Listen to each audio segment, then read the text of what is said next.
Reports out of Colombia and Brazil indicate the Zika virus could spread more easily and be more dangerous than first thought. Researchers in Brazil say they found traces of the Zika virus in samples of saliva and urine. That's raising new concerns about possible transmission through human contact. As CCTV's Roee Ruttenberg tells us, Colombian authorities are now trying to determine if at least 3 deaths are linked to Zika.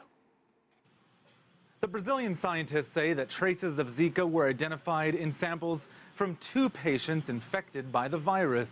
But they caution that additional studies are needed to determine if the virus could be transmitted through such fluids. The team says they carried out genome sequencing to confirm the traces, but again, they're stressing it's way too early to jump to any conclusions about transmission. It's the first time the virus, most often transmitted through mosquito bites, has been confirmed in such fluids, and that, some say, may be a game changer. Meanwhile, in Colombia, health officials say that 3 people have died after contracting Zika. The National Health Institute says all 3 either had or developed a rare and debilitating nerve disorder called Guillain-Barré. They're now investigating these and 6 other deaths for a possible Zika link. And many are wondering if the virus is more dangerous than previously suspected. It's already specifically risky for pregnant women, as it's thought to be linked to a high number of newly reported cases of microcephaly, which causes incomplete brain development among children. As part of the effort to fight it, the UN is urging Latin American countries, where we've seen a large number of reported infections, to guarantee women access to contraception and, if needed, abortions.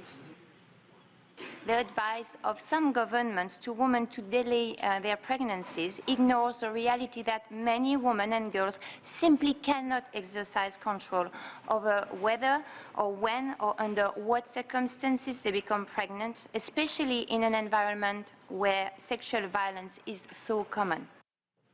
Here in the U.S., the Center for Disease Control on Friday also issued detailed recommendations for preventing transmission through sexual contact.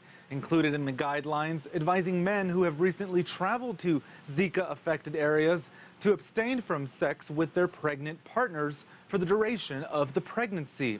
A number of countries are still trying to figure out how best to respond, including China. There hasn't been a Zika virus infection there yet, but the breed of mosquitoes that spreads the virus is the dominant breed in South China. Officials have been distributing Zika screening tools at important ports of entry to China, and they say they'll carry out a mass mosquito extermination campaign in April or May as the temperatures there start heating up and the mosquitoes become more active. Roee Ruttenberg, CCTV in Washington.